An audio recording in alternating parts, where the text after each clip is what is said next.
The appeal of entrepreneurship itself, I think, comes from many different angles for me.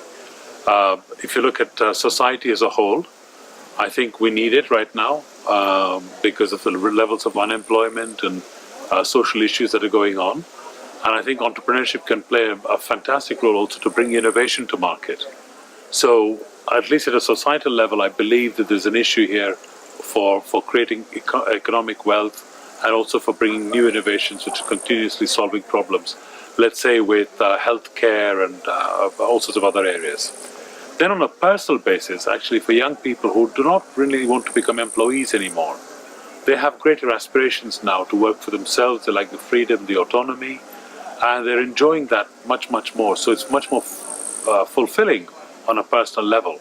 So it's more fun for them. They may not make the amount of money by getting a proper job, if you like, in big organizations, but they have the freedom to do what they want. And I think that's the new generation.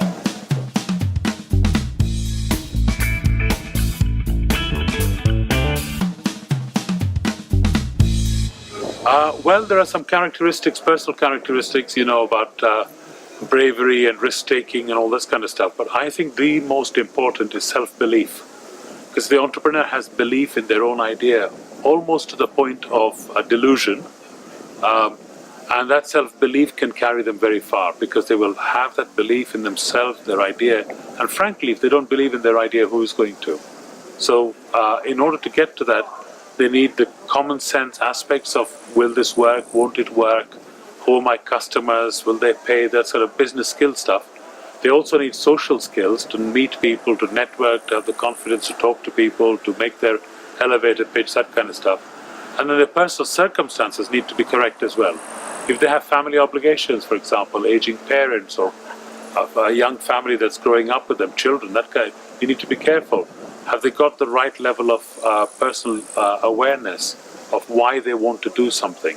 So for me, that's kind of the cocktail of things that are required. The headline would be self-belief.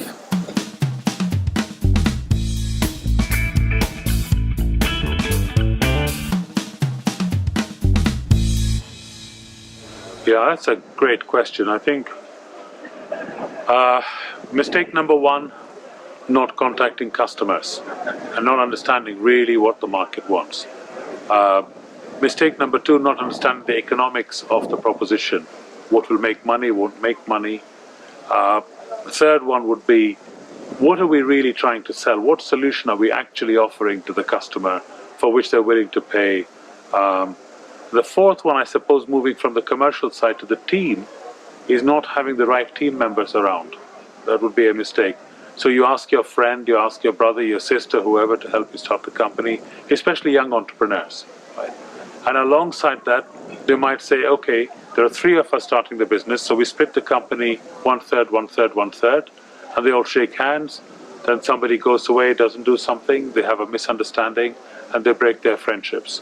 So very early on, they should get somebody like a mentor who can advise them how to form the team so that they don't put their friendships and their families at risk. And the mentor that they choose has to be very careful.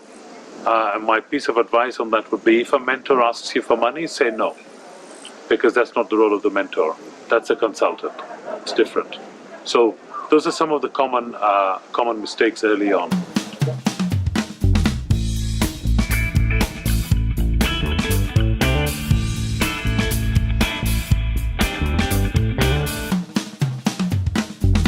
Well, this is my first experience of running and helping to run a summer school in Tyrol.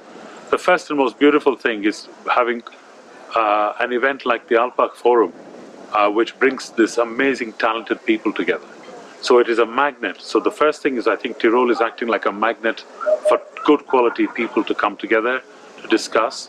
And these people have got some amazing scientific training, they've got amazing ideas. And it also has brought together an alumnus, if you like, of Tyrol, people like Hermann Hauser and others, who come here to say, let's make something happen. So for the initiation, for the kickstart, I think it's an amazing place. What we need to see in the long term is how do we actually help them to bring this idea to life.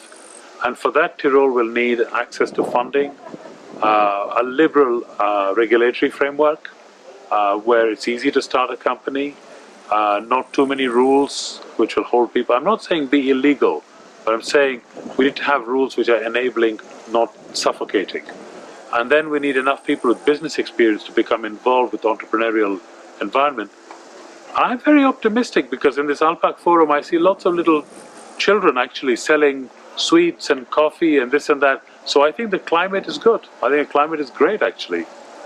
We have to be optimistic that we can go forward.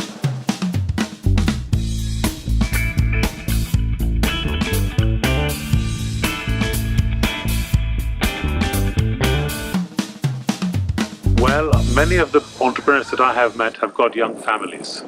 So they'll absolutely take the principle of affordable loss, which means, can I give up 6 months for this startup or 1 year for this startup? Can I give up my job? What can I do? How much money can my family put into this business? So they must feel the feeling of de-risking the startup. That gives them the confidence to try something, and then they must act. So the first thing is, how long can I try to do this without putting my family at risk?